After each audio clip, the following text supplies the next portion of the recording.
let the world hear his voice. உங்கள் ஆண்டவர் இன்ன நாளிகையிலே வருவார் என்று நீங்கள் அறியாதிருக்கிறபடினால் நீங்களும் விழித்திருங்கள் என்று மத்தேயு 24:42 வாசிக்கிறோம். எனக்கு அன்பானவர்களே, இந்த நாள் தியானத்துக்கு உங்களை அன்போடு அழைக்கிறேன். ஜான்சன் அண்ட் ஜான்சன் கம்பெனியின் பழைய சேர்மன் ராபர்ட் வுட் ஜான்சன் தனது நிறுவனங்களை பார்வையிடச் சென்றால் எல்லோரும் பயந்து நடுங்கும் அளவுக்கு டெரராக நடந்து கொள்வார். கம்பெனியின் பொருட்களை உற்பத்தி செய்யும் உற்பத்தி கூடங்களுக்கு திடீரென சொல்லாமலேதான் வருவார். அதை போலவே அன்றும் திடீரென ஒரு உற்பத்தி கூடத்திற்கு சென்றார். ஆனால் அதிர்ஷ்டவசமாக அவர் வரப்போகும் விஷயம் அந்த உற்பத்தி கூடத்தின் மேனேஜருக்கு அரை மணி நேரத்திற்கு முன்பாகவே தெரிந்துவிட்டது. ஆகவே அவசர அவசரமாக அங்கும் இங்கும் கிடந்த குப்பைகளை ஒதுக்கிவிடச் சொன்னார். மேலும் செய்ய வேண்டிய காரியங்களை வேகமாக துரிதமாக செய்து முடித்தார். ஆனால் மிகப்பெரிய பேப்பர் ரோல்கள் அகற்றப்படாமல் கிடக்கவே அதை என்ன செய்ய என்று தெரியாமல் அந்த பேப்பர் ரோல்களை அந்த கட்டடத்தின் மொட்டை மாடியில் அவர் கண்ணில் தெரியாமல் இருக்கும்படி வைக்கச் சொன்னார். ஜான்சன் உள்ளே நுழையும் போதே கோபம் கொப்பளிக்கும் முகத்தோடு வந்தார். உள்ளே வந்ததும் அவர் கேட்ட முதல் கேள்வியே காகித குப்பைகள் எப்படி மொட்டை மாடிக்கு வந்தது என்பதுதான்.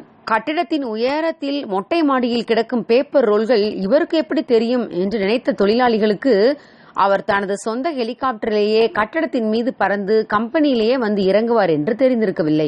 பிரியமானவர்களே, இதை போலவே நமது ஆண்டவரும் இரட்சகருமாகிய இயேசு கிறிஸ்துவும் நாம் நினையாத ஆயத்தமாய் இராத நாளிகையிலே வரப்போகிறார்.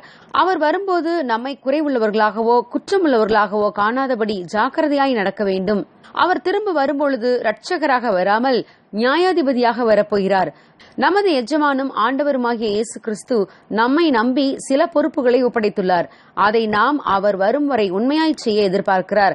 அப்படி உண்மையாய் செய்பவர்களுக்கு அவர் மீண்டும் வரும்பொழுது அதற்கேற்ற பிரதிபலன்களை தன்னோடு கொண்டு வருவார். ஆனால் அதற்கு மாறாக இயேசு கிறிஸ்து வர நாள் செல்லும் என்று எண்ணி நமது கடமைகள் ஊழியங்களில் அஜாக்கிரதையாக இருந்தோமானால் அவர் வந்து நம்மை குற்றமுள்ளவர்களாக குறைவுள்ளவர்களாக கண்டுபிடிப்பார். நம்முடைய இவ்வுலக வாழ்க்கையை நிறைவு செய்யும் சம்பவங்கள் இரண்டாக இருக்கலாம். ஒன்று கிறிஸ்துவின் வருகை அல்லது நமது மரணம்.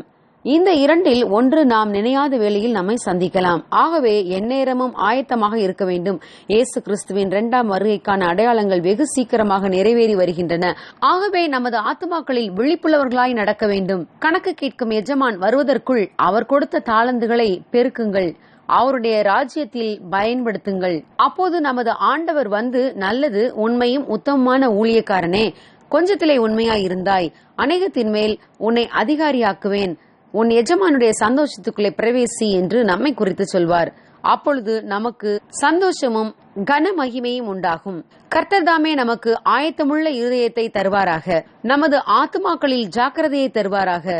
God bless you. Have a joyful day.